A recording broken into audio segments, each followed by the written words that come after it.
Halo, untuk kali ini kita akan belajar tentang perkalian lagi, tapi kita fokus terhadap sifat pertukaran dan nanti dikasih soal cerita. Bagaimana cara untuk menyelesaikan soal cerita ya.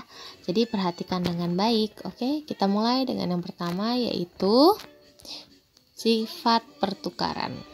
Oke, yang pertama kita fokus ke yang tentang sifat pertukaran. Nah, maksudnya itu adalah walaupun posisinya ditukar, nilai hasilnya akan tetap sama. Apa sih maksudnya? Nah, kita lihat ya.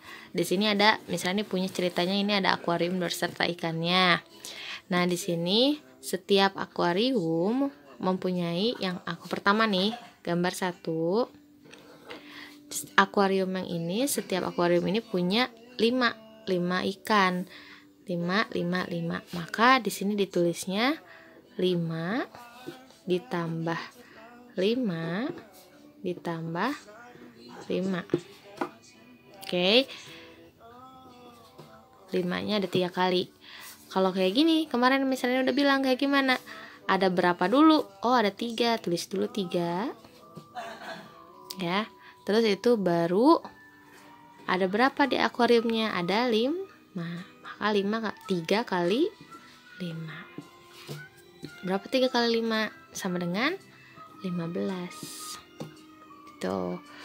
5 tambah 5 tambah 5 itu sama dengan 3 dikali 15. Hasilnya adalah 15. Nah, sekarang gimana kalau yang bawah? Kita lihat. Setiap akuarium punya 3. Akuariumnya ada 5. Nah, berarti gimana nih? Ini 3 ditambah 3 ditambah 3 ditambah 3 ditambah 3. 3-nya 5 kali. 1, 2, 3, 4, 5. Maka kalau kemarin kita belajar gimana? Ada berapa dulu nih? Ada 3. Ada 3. Ada 5. Ada 5 nih. Berarti di sini tulis 5. Setiap akuarium ada berapa? Ada 3. Maka dikali 3. Hasilnya berapa? Hasilnya akan juga 15. Nah, maksudnya sifatnya pertukaran itu adalah 3 dikali 5, nih yang atas nih, 3 kali 5 itu sama dengan 5 kali 3. 5 dikali 3. 3 kali 5 tadi berapa? 15.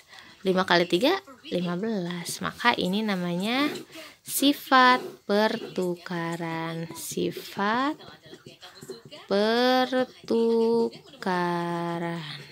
Seperti itu. Oke. Nah, untuk yang kedua yaitu tentang soal cerita. Soal cerita ini yang misalnya punya ini 1 nih, misalnya bacakan. Siti memiliki 4 akuarium. Setiap akuarium berisi 240 ikan hias. Berapa banyak ikan hias yang dimiliki oleh Siti? Nah, ini berarti kita harus mencari jumlah semua ikan hias yang dimiliki oleh Siti. Bagaimana caranya? Ada 3 cara yang bisa kalian pakai untuk menyelesaikan soal cerita ini. Yang pertama adalah penjumlahan berulang, lalu ada perkalian terpisah, perkalian pisah, terus ini ada lagi perkalian bersusun ke bawah. Nah, yang kita bahas yang pertama adalah penjumlahan berulang.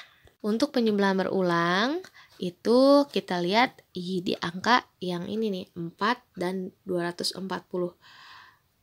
Kita lihat dulu berapa dikali berapa sih sebenarnya ini tuh. Nah, supaya tahu kita harus lihat dulu nih, yang diulang angka berapa? Yang diulang itu ada 240. Berapa kali diulangnya? Ada 4. Berarti yang kita pakai adalah 4 dikali 240. Nanti ini akan dipakai untuk semua cara yang akan kita pelajari. Jadi kita harus tahu dulu 4 kali 210. Dari mana 4 kali 240? Kita lihat dulu. Ada 4 akuarium. Isinya masing-masing 240. Maka 4 dikali 240. Nah, kita masuk ke penjumlahan berulang. Kita tulis dulu. Kita tulis ya. 4 dikali 240. Nah, kalau seperti ini berarti yang diulang itu adalah angka 240. 240 yang diulangnya. Lihat nih. Tadi yang misalnya dibilang kan 240 yang diulang. Diulangnya berapa kali? 4 kali. Maka di sini ditulisnya 240 ditambah 240 ditambah 240 ditambah 240. Nah, gimana cara nambahinnya? Nambahinnya bisa ke bawah seperti ini. 240 tambah 240 sekalian. Coba kita coba ya. 0 ditambah 0 tambah 0 tambah 0, 0. 4 tambah 4, 8. 8 ditambah 4, 12. 12 ditambah 4, 16. 16 berarti 6-nya di bawah, 1-nya di atas. 1 tambah 2, 3. 3 tambah 2, 5. 5 tambah 2, 7. 7 ditambah 2, 9. Maka tulis di sini 9. Hasilnya 960. Itu untuk penjumlahan berulang. Berarti ditambah, namanya juga penjumlahan, berarti nanti caranya ditambah. Oke, sekarang masuk ke perkalian pisah. Kalau perkalian pisah, yang pertama kita tulis dulu di sini tetap 4 dikali 240-nya. Nah, 240 ini akan kita bagi 2. Jadinya angka 200 dan 40. Bagaimana cara menulisnya? Di sini 200, jadi tulisnya gini. 4 dikali tadi berapa di sini? 200. Nanti kita bagi 2 di sini maksudnya ya. 200 sama 40 nih. Jadi 4 dikali 200 dan 4 juga dikali 40. Dikali. Nih, ini dikali nih maksudnya satu-satu nih. 4 kali 2 8 ditambahin nolnya 2, 1, 2.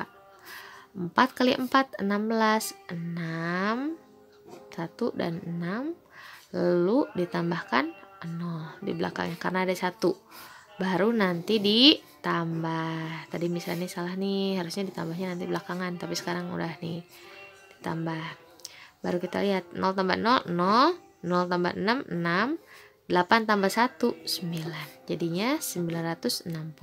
Sama hasilnya dengan yang bawah, tuh sama ya.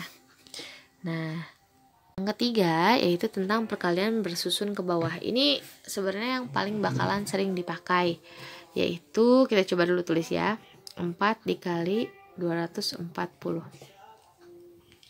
Seperti yang misalnya pernah bilang kemarin, kalau perkalian bersusun ke bawah ini, angka yang paling banyak ini, yang ada banyak ini harus ada di atas. Maka ditulis dulu 240 dikali 4-nya di bawah 0.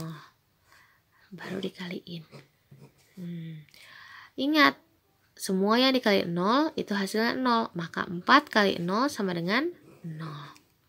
4 kali 4 sama dengan 16. Nah, ini yang kita belum pelajari nih. Misalnya pelan-pelan ya. 4 kali 4, 16. Kita tulis dulu di sini 16. 16 itu belakangnya yang 6. Simpan di sini. 6. Satunya nanti akan ditambahkan bareng sama hasil yang di atas ini. 1 tulis. Ya, jadi pisah nih. 6, 6, 1, 1 ke sana. Oke. Terus udah itu baru 4 kali 2. 4 kali 2 berarti 4-nya ada 2 kali, 8. 8 ditambah 1, 9. 960. Jadi kalau misalnya diulangi lagi nih, 4 kali 0, 4 kali 4, 16 kan ya? 16 yang ini nih hasilnya nih. Nanti dipisah, baru 4 kali 2. Hasilnya semuanya sama. 960, 960, dan juga 960. Nanti yang paling kalian akan pakai itu ada 2. Yang ini penjumlahan berulang dan ada perkalian bersusun ke bawah. Untuk perkalian pisah kalian boleh pakai, tapi untuk latihan di rumah saja, untuk latihan perkaliannya. Tapi nanti kalau ada soal cerita atau ada soal di ulangan, yang paling sering yang keluar adalah penjumlahan berulang ini dan juga perkalian bersusun ke bawah yang ini. Oke, sekian video kali ini. Semoga bermanfaat. Kalau ada yang ditanyakan, kalau ada yang bertanya, tanya langsung ke Miss Rani. misalnya terbuka untuk pertanyaan. Oke, terima kasih untuk perhatiannya. Selamat belajar.